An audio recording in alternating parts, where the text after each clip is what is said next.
Good to catch up this morning. What's been happening in your world? I know there's been a lot.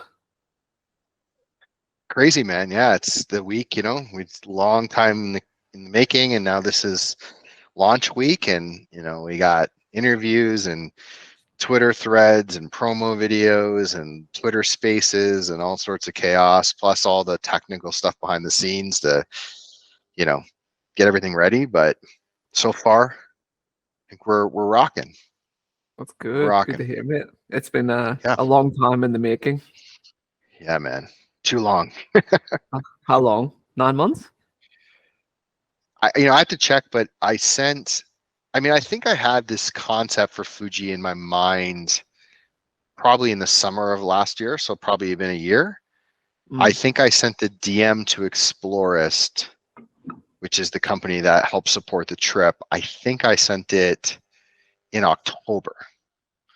So Wow. at least 9 months. It's like a baby, And talk to me about Explorist. Who are they and what do they do?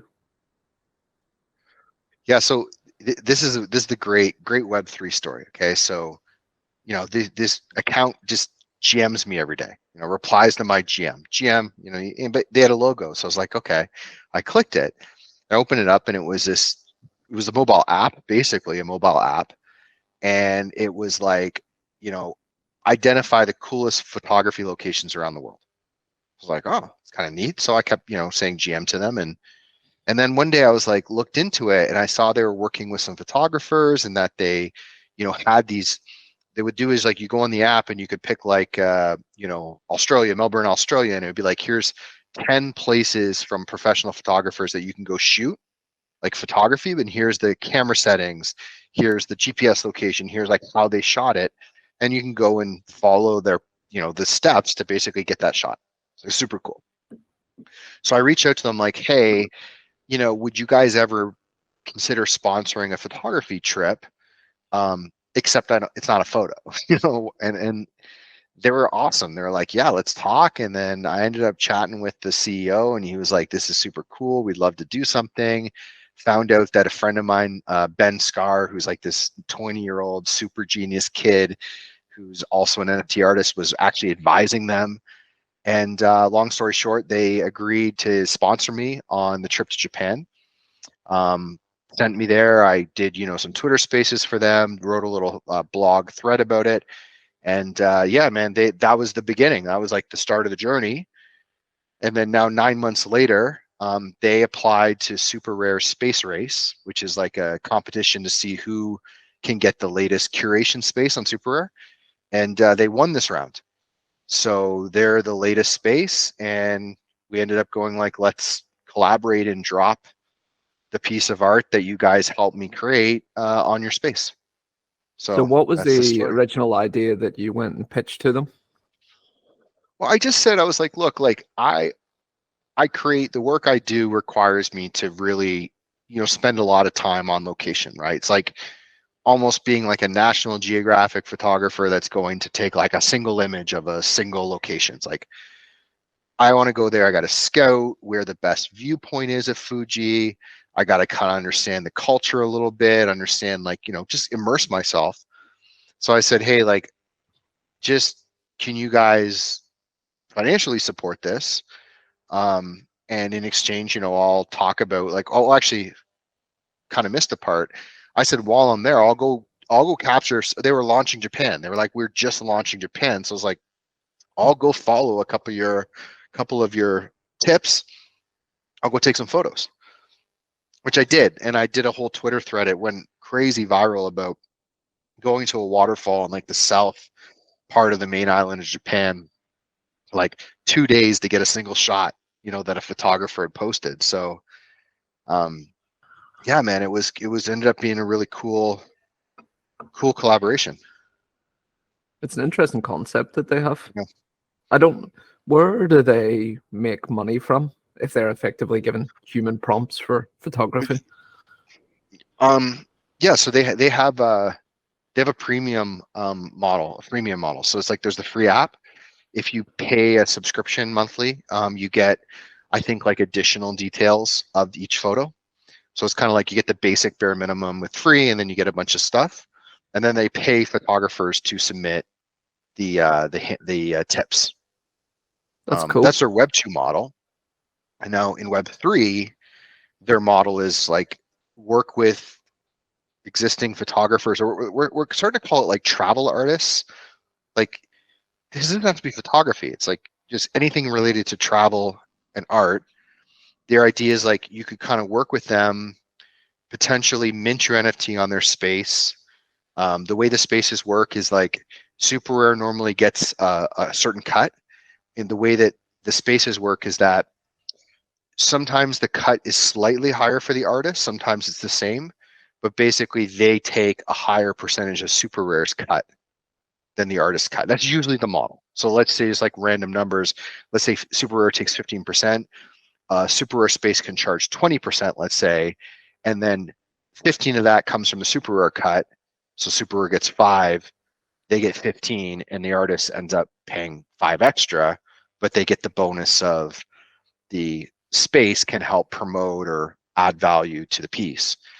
So with Explorers, which is super cool, is they want to create like experiences around the NFTs. So for my launch coming up, which we'll jump into, like they're going to sponsor a trip.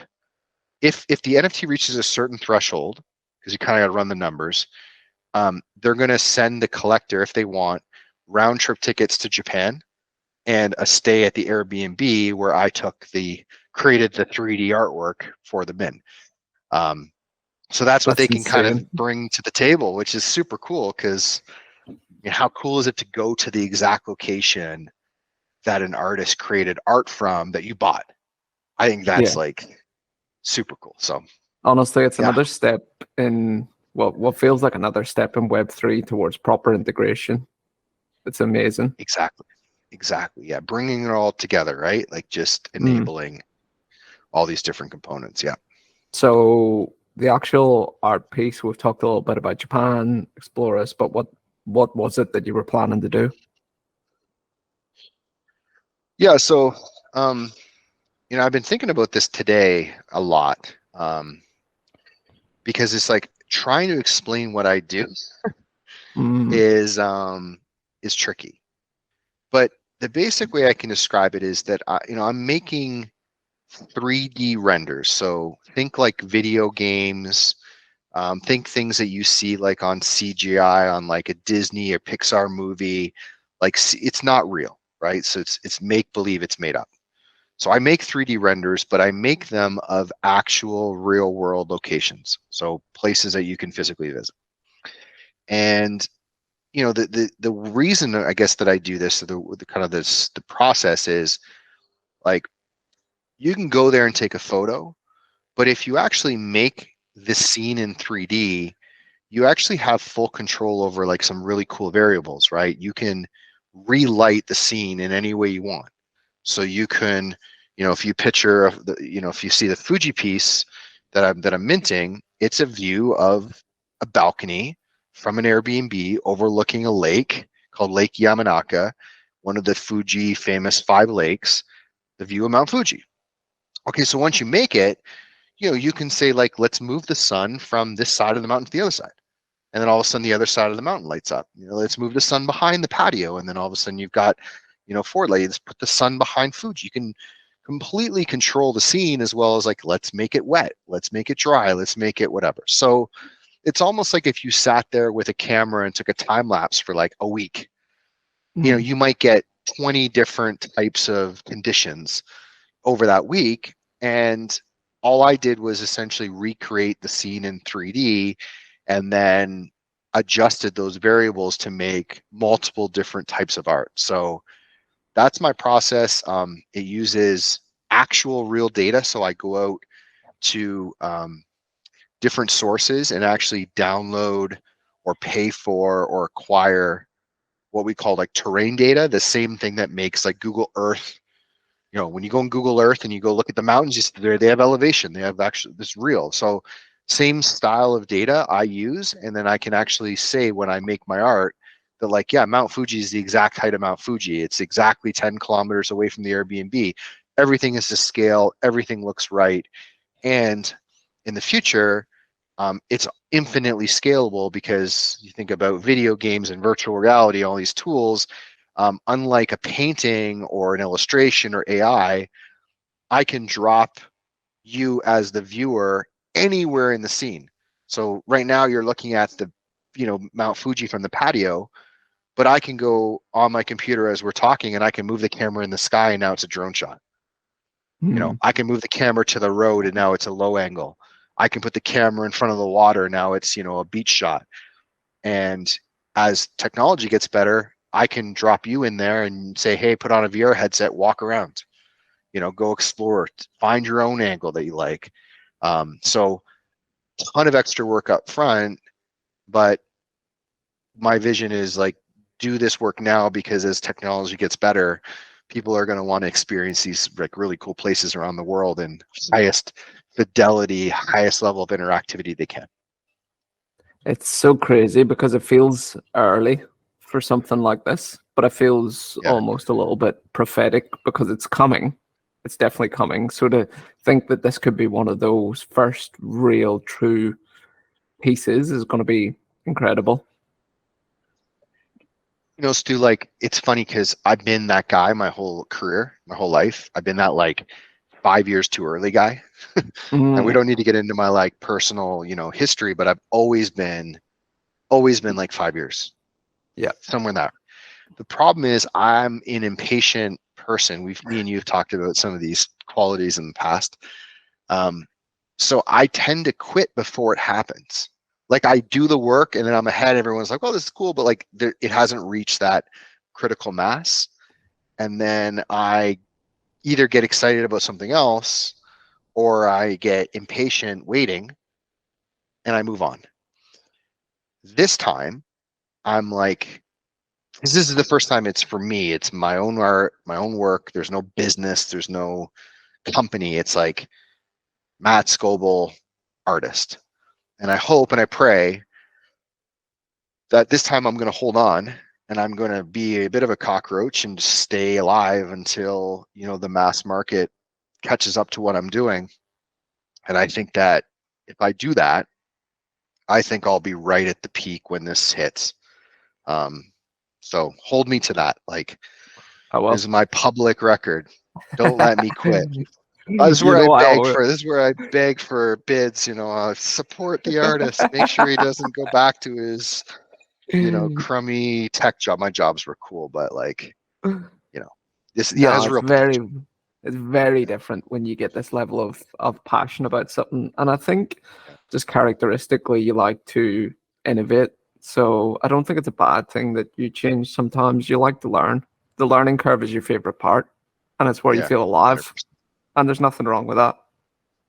Yeah, for sure. Um, so 20 different variations of this, is that correct? Yeah. So I've done this technique before, twice. So my two pieces I have on super rare. First one was called Heseta of the Oregon Coast. It was my Genesis. It sold um, to Guy Norcal as a first thing, huge auction, awesome outcome. Second one is still available, and it was of the Cathedral, which is in Arizona. But there's stills, so I pick the basically I kind of pick the lighting conditions and scene that represents my experience there, kind of like a photographer would. And there's static images.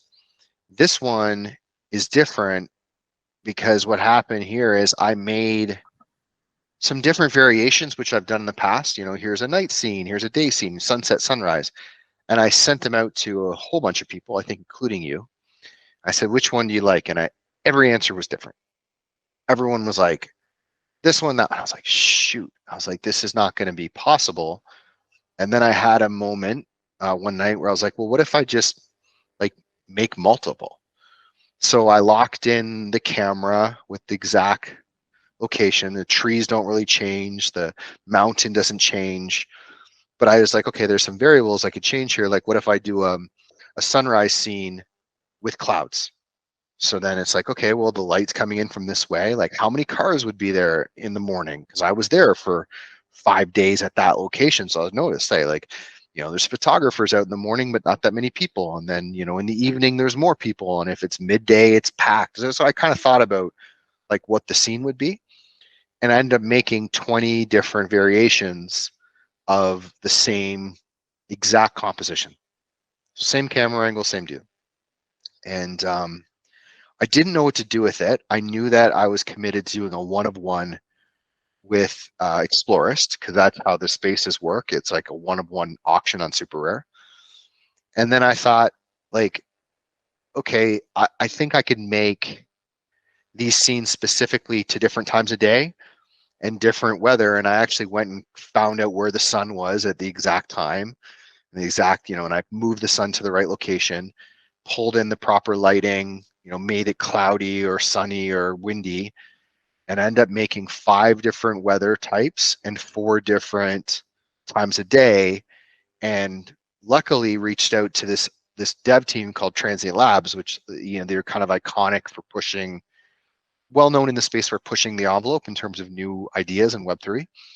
And I said, like, can we do this? And they're like, yeah, we can make it. So they developed a special, it's like basically an HTML file. So it's code, and it basically allows you to click on the image, and you can use your keyboard or you can swipe on your phone or tablet. And if you swipe left and right or keyboard left and right, you're changing the weather. So you're cycling through each of the 5 weather conditions. And if you go up and down, you're changing the time of day. So it's almost like a grid, like picture a grid of 20 4x5, and you're literally with a keyboard, you're just moving around the grid, which I should probably visualize. And as you do it, it changes on the actual NFT. So 20 scenes conceptualized in a single piece of art that you could display on a smart frame or, Super Rare or wherever you want. So that was the end up what we did. It's wild because nothing else is really integrated. I feel like in some ways it integrates the best parts of PFP collection and photography, because you can choose the quote unquote trait that you want. So I'm a thunderstorms guy. Someone else might be a sunshine guy or girl, and you can actually buy one that represents you the best. Well, yeah, until we get the mechanics. Well, you bring up this like cool point, because we actually, someone will one day, someone ask me, kind of you're asking me now, but in the retrospective, like, how did you do this? It was probably 100 decisions and trial and error along the way. Like, we didn't have this planned.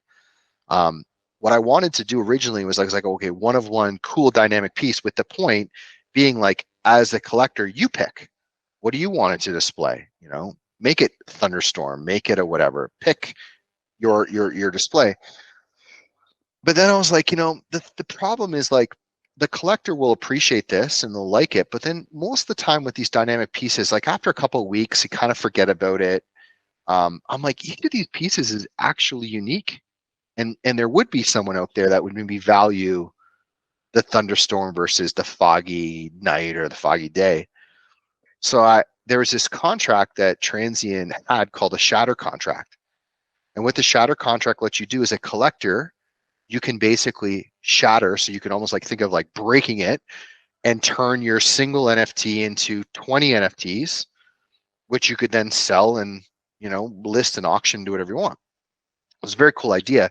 The problem is collectors don't want to do that because they don't want to give up that original dynamic piece. And as an artist, I was like, I don't want my dynamic, I don't want it to be destroyed. Like, I put a lot of work into that.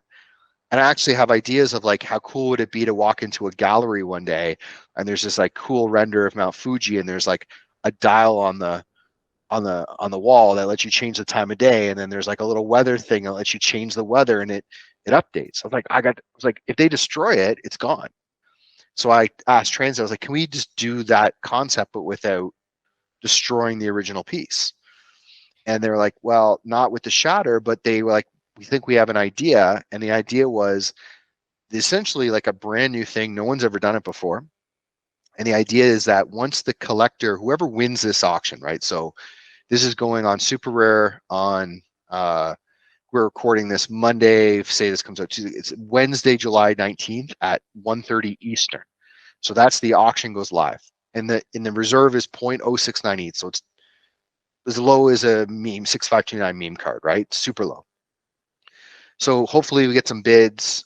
Whoever ends up winning the piece owns this dynamic one of one. It's like a totally original, unique piece. But the second the auction is settled, they'll now have access essentially as like an administrator to the contract, and they can mint all 20 individual images as their own unique tokens. So it's almost like a buy one, get 20 free sale, which sounds Yeah. cheap, but there's a logic to this. They can decide. They can say, you know what, not going to mint them. I'm good. I want one token on the contract. If they want to do that, that's okay. If they say I want to mint 20, I'm going to put them in my wallet. I'm going to vault the whole thing. No problem. What I'm hoping they do is say, let's bring other people into this collection. So I've got the Grail. I'm the collector. I got the Grail. I got the dynamic. I want to bring other people who support it, Scobel, and support me, as a collector, I'm speaking. I want to bring them in and give them access to this collection, which will have a floor price and total volume and all this stuff. So they can mint them. And what's really neat is they could either mint them onto their own wallet. So now you've got 21 pieces and you could just list them on Super Rare, or you could put them on OpenSea. Or if you want to get really fun, the team at Transient Labs made me a custom mint page. I just saw it today. It's all branded with Fuji, all the description, and the collector will become an admin on that, and they can go in and choose like crazy stuff. Like Stu, it's like awesome. They can pick like when does the mint start? How long does it go? What's the allow list? Is there a private price? So is there like the allow list gets it for 0.1 ETH and the public gets it for 0.5? They can pick any of that. They can decide whether the mints happen in order. So it could be like the first one gets minted as, the foggy sunrise first. And then it's like, if you want the storm, you got to wait to the 15th mint. So you got to time it, or you got to trade with other people. They could do a blind mint. So you get a random one in your wallet. So you pay the mint price, you hit accept, and then all of a sudden it's like, oh, I got, the fog one. I want to go trade it. So it's honestly unlimited. And I just talked to them today and they said, technically, like if we wanted to make an addition out of one of them, so say the collector's like, I want to do 19 one-of-ones and one open edition. Like we can just mint the open edition on a new contract, and they can do that as well. I'm so So curious to see when yeah, the collector does purchase this, hopefully for a very deserving price, because you get a lot out of this. But it's so curious. I'm so curious to see the co-collaboration, co-creation sort of vibe that comes after this. Like we love Web3 because the artists and the collectors can work together on things. There is not a better opportunity in Web3 than to work directly with an artist on something. it's like, I hope that this comes through, because I should say that the collector decides how much they keep of those sales. I'm saying, I'm asking for 10%, saying give me my my secondary sale. Like now they can pick, they could say no, we'll do 50-50. It's up to them. It might be strategic, they can decide, but they're going to make the money off this. So it's up to them what they want to do. But in my brain I'm like, man, if somebody bids on this and wins this auction who has a bit of a creative mind but also is willing to listen to me, like I have a dozen cool ideas. I even have prints. Like I could have prints of the 20. So we could say like, hey, you get a free print with your one of one. A DAO, like a DAO or a fund could win and give out 10 to say they're all their members, and then mint 10 more. Even a PFP project. So I had a PFP project ask me about this today. Like think about a PFP project could buy the piece, vault it, or sell it down the road, and then they could have a contest. Where it's like an allow list contest for all their members. Great way to engage their community during a tough market. So yeah, your point is valid. Handshake with the collector. Let's get creative. Let's come up with the coolest based on their market, who they are, what their ideas are, and let's do let's do something cool. And this is which we can talk about if you want. I mean, this is actually, I think this is going to start becoming my calling card, because I've done this now with a very famous piece of art that I released, which was a pure collaboration with a collector. And I think, like, we don't talk about it publicly that much, but I think it's probably one of the most successful artist collector collaborations in Web3. Yeah, talk about it. So the first piece we talked about, the Haseta piece, right? So that was a super Mhm. rare auction. So I'll give you some numbers. So NorCal, huge collector, bought my Genesis, bought this piece, paid 9.69 ETH for that piece. Okay. He gets it in his wallet. Now I get asked by 6529 to do a meme card. And I immediately start thinking, I want to do something to highlight the like technical, because he wants like something scientific, something to my process. So like I want to highlight my process, and I'm going to come up with a way to like show people that you can take my 3D scene from the Oregon coast, and you can take your camera, which was sitting, if you have the piece, it's like sitting behind the lighthouse, shooting out over the ocean. That's the piece. And then like put the camera on the other side and shoot backwards to show people the value of the 3D work. So I ended up reaching out to NorCal and say, hey, I got an opportunity to do a meme card. Can we do this as a collaboration? I'll give you a percentage. You work with me on the piece. We'll come up with something cool, and we'll submit it. And he said, for sure. So it's me, NorCal, 6529 are in a Discord chat, brainstorming ideas for this piece. And NorCal helped me with the concept. I showed him options. We actually modeled the meme bus after his PFP, which is this like Lambo and like this old synthwave style. So he was a part of it from the beginning. And as such, not only is NorCal listed on the original 65, if you go look at the original 6529 meme contract, look at the list of artists, NorCal is there. He's on that list. Okay, so people don't think about this, right? Next, he got an airdrop of the meme card, and I think he got like 6 of them. He got 6 meme cards from the airdrop, right? Because they were 0.0659, and he was on the allow list. And I gave him a percentage. I won't say what, but I gave him a percentage of the money. So by the time the mint was over with 6529, I think he had close to made back his money on the original 101, which was never promised, never guaranteed. He didn't know. He just bought the art. But for me, it's like, hey man, you're gonna spend 9.69 ETH on my art. Like, I want to make it. I want you get you value back as quickly as I can in my mind. And if he had sold those meme cards at the peak, which was 1.8 ETH, he could have made 2-3 times his money. I don't think he did, because he didn't need. I think maybe he sold a few, but the point is, he shook my hand. It's like, let's do this together. And I think it was a hugely successful collaboration.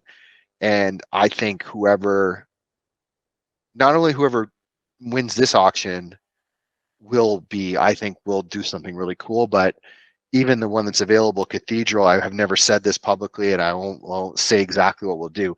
I have something for that piece. I'm just waiting for someone to take a chance and just, place a bid on it without knowing. And then I'm going to reward them with a really cool bonus project with that piece. So I there you go, man. I Yeah. can't wait to see what happens, and I think it's such an incredible opportunity for someone to buy it. I've worked with you on different things, and I know firsthand that you always want people to eat at the same table as you when you Yeah. start to get successful.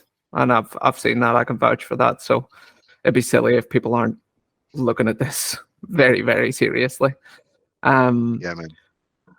When is launch? Yeah. So Wednesday, July 19th, 1:30 Eastern, we're doing a launch party, which is a Twitter space. So, the cool thing about this is we're launching both this piece called Fuji, which is an exhibition inside of Explorus called Echoes of Fuji. And the Explorus is launching their space. So we're kind of having like a collaborative launch party. Super cool is that Super Rare has been like incredible. They're going to co-host the space. You know, piece is probably going to be, well, I know it is. I don't want to kind of, you know, promise, but it'll be like on the homepage. They're going to email it out. There's a bunch of awesome stuff Super Rare is doing. Explorist is as well.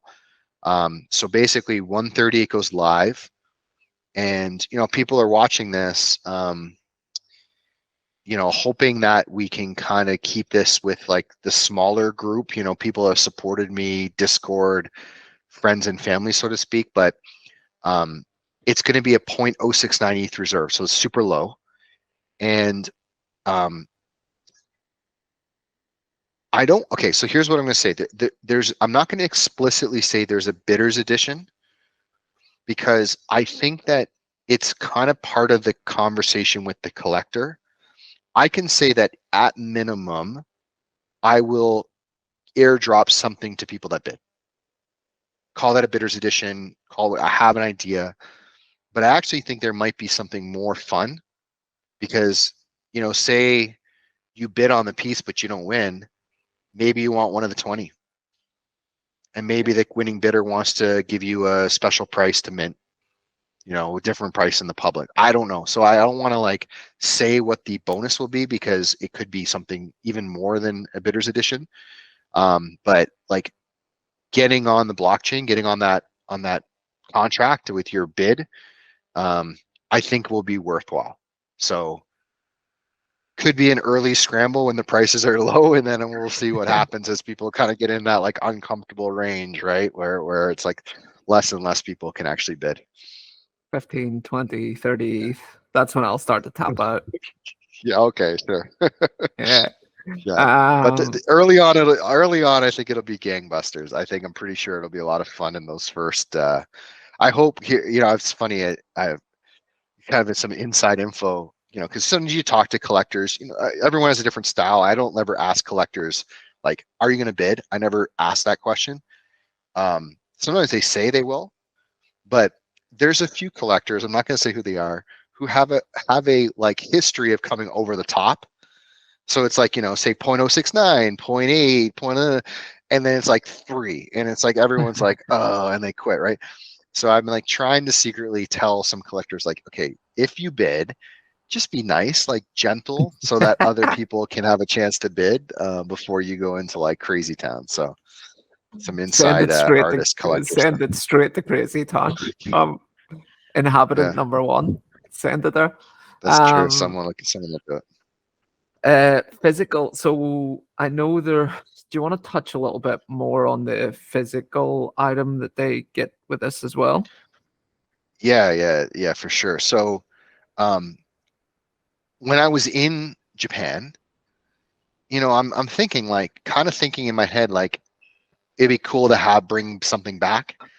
Well, it's like you go on a trip, you bring something to your family. You know, it's like, hey, I don't know, like you buy a piece from Japan, and it's like it'd be nice to give someone a gift.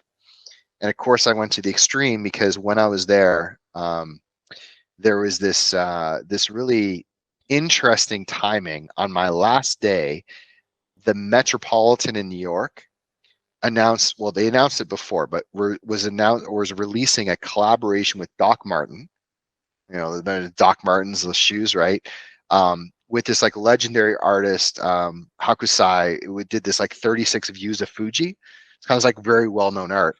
And so they did this backpack called the Great Wave with the Mount Fuji on it. And it was like releasing the day I was leaving. So I like roamed around Tokyo until I found a store that had one. I bought it. So it's a really exclusive, no longer out. There was probably, I mean, there might have been like a couple hundred made. It's beautiful, really nice backpack. And then as I was walking around Tokyo, I kept coming across these things. They're called gachapons. Okay, so if you've been to Japan, like they're vending machines. Okay, so you walk up to them and you put your coins in, and they're just like these little like Pokeballs, almost like little small balls. And inside of them are like different souvenirs, different things. And I was like, I don't like, I'm not gonna like buy these for myself. And then I was like, oh man, I'll fill the backpack with these Pokeballs. So I just went around and I bought everything I could, you know, find. I loaded it up, and I bought a bunch of candy from Japan. I went to the Nintendo store and got some like Super Mario stuff, Pokemon stuff. And there's a picture. Excuse me, I use the mute button. There's a picture which I can send you of me in the train with this thing like overflowing with all these like toys and candy and stuff. So whoever wins gets that all loaded up and send it to them. And then if the actual auction hits 10 Ethereum, which would be an all-time high for me, which is a lot of money in the bear market. It's a lot of money, but keeping in mind what the value is of the 20 pieces, think of run the math of how much could you mint 20 pieces for. I confidently think that 10 ETH is a pretty easy like get your money back if you wanted it. So if it hits 10 ETH, Explorers is going to send the collector, or they can delegate it to someone else or whatever they want, a round trip ticket to Tokyo plus 3 nights stay in the Airbnb that I was at. That's wild. And The if they get me value, at the right time, I'll go too. Like I go yeah. back because I love it.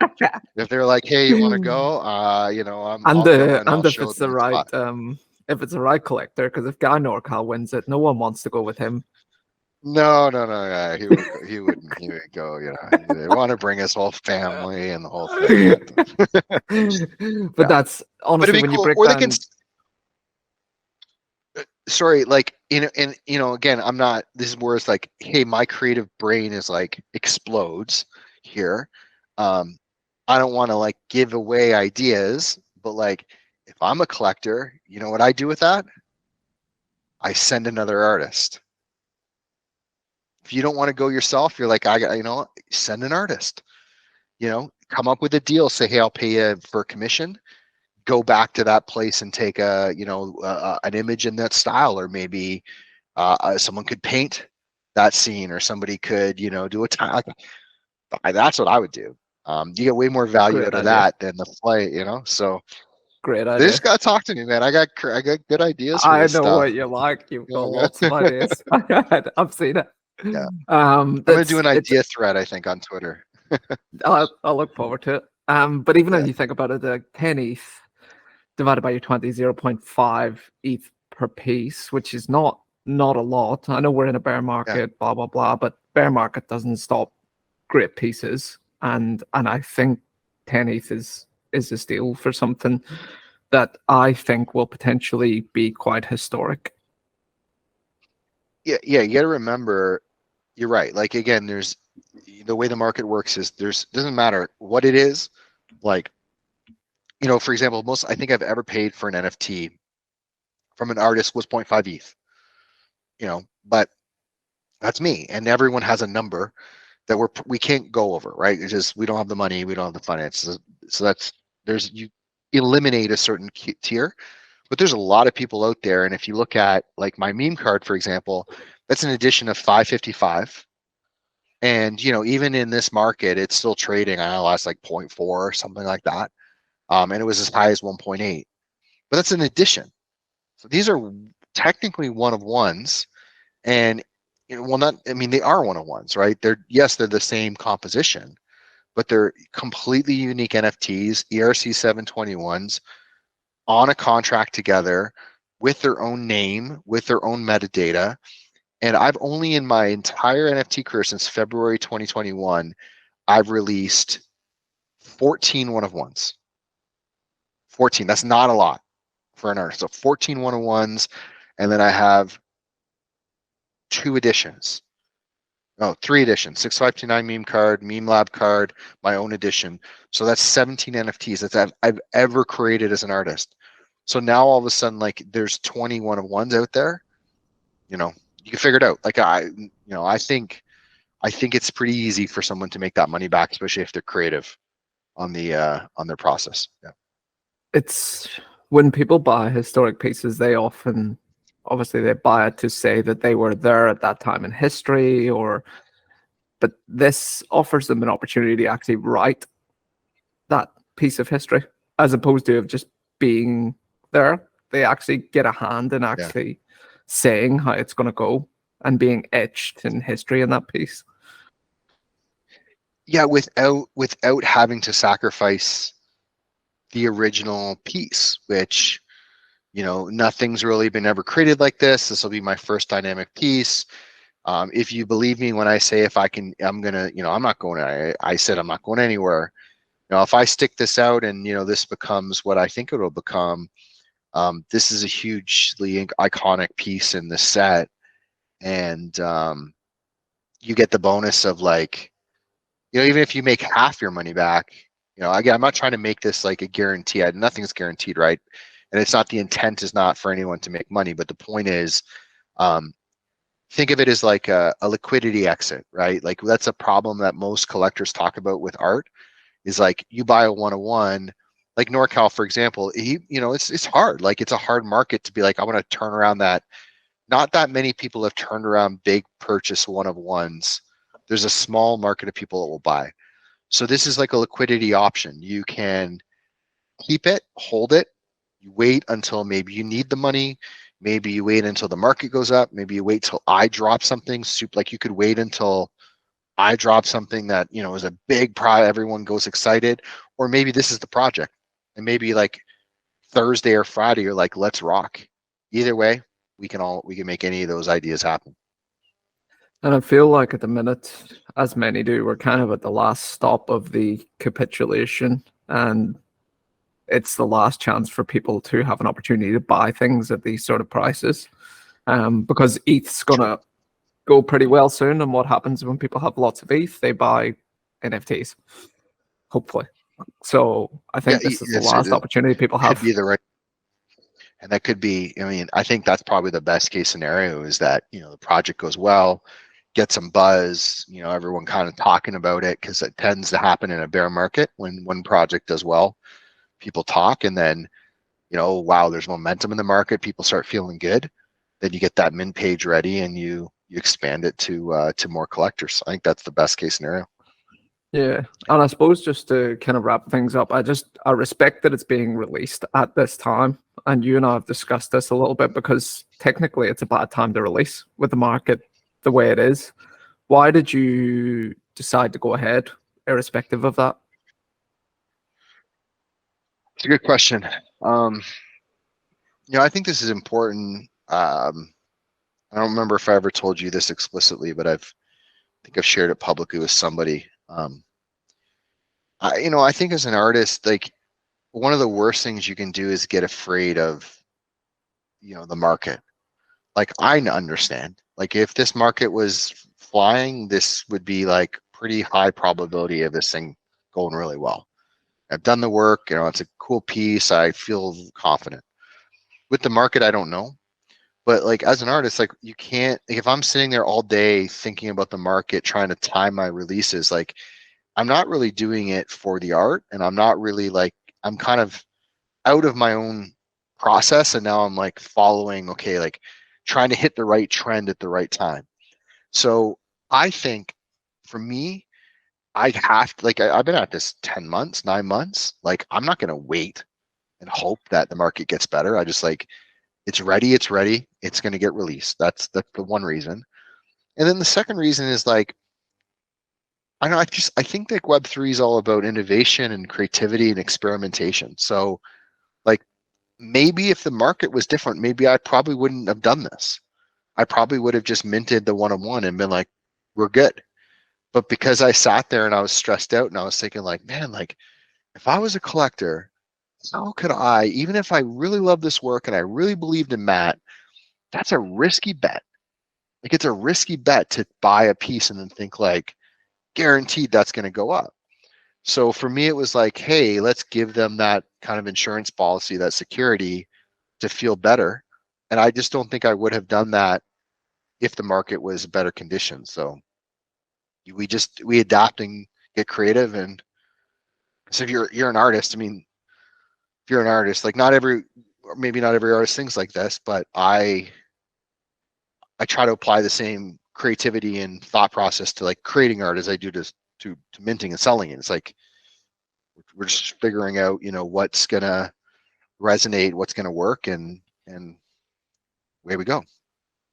It's I was reading a tweet. I think it was by that Patrick I forget his surname, I can't remember it, but it's kind of self-defeatist in some ways for an artist to stop during these bad times, because you're kind of admitting to yourself you're not going to create more and better art if you're just holding on to a piece to wait for the market to be right.